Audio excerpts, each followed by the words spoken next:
As vendas de coches de gasolina diésel baixan considerablemente en Galicia. Pola contra, os coches eléctricos creceron no pasado mes de xuño.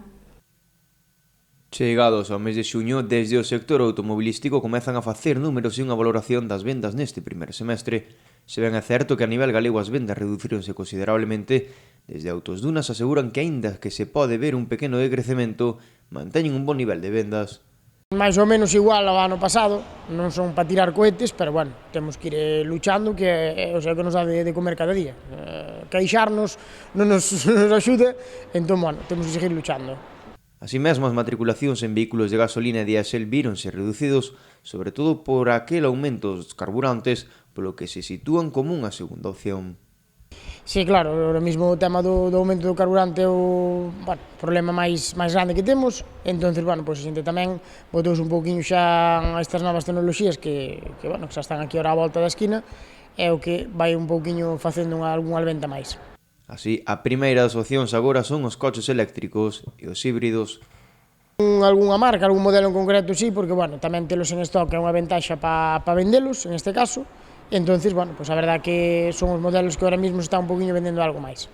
Doutra banda, desde Autos Dunas sinalan o éxito que tiveron na Feira do Automóbil de Ribeira e sinalan a importancia da época de verán para manter as vendas.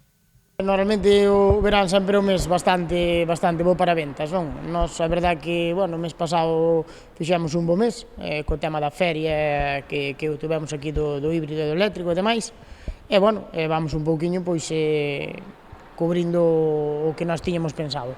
Ahora estes meses, ahora hasta setiembre, son normalmente meses bons de vender e de ter produto.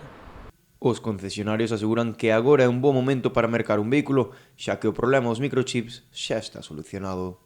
A ver, agora mesmo os microchips creo que xa é unha cousa que, bueno, máis ou menos está un pouquiño xa solucionada, e agora, pois, hai coches en stock, hai modelos que tardan pouco, e, bueno, esta é a situación que vamos a ter e seguir luchando día a día. Nós temos a verdade que ahora mesmo chega moito coche que había pedido de fábrica, é verdade que ahora mesmo, en algunha cousa puntual, pois hai problema de stock como en todas as marcas, pero, bueno, casi generalizado en casi todos os modelos de Peugeot podemos entregalo bastante pronto. Os prezos dos vehículos aumentan e fan ao ritmo que as novas tecnoloxías e a equipación tamén o fai. Pero os precios aumentan porque a equipación do coche é moi superior, non? O sea, calquer modelo onde empeza a gama do coche é que veñen cunha equipación moi grande, entonces é normal que os precios incrementen porque, claro, xa a equipación xa o requiere, o sea, non hai eses modelos básicos que había fai 5 ou 6 anos atrás.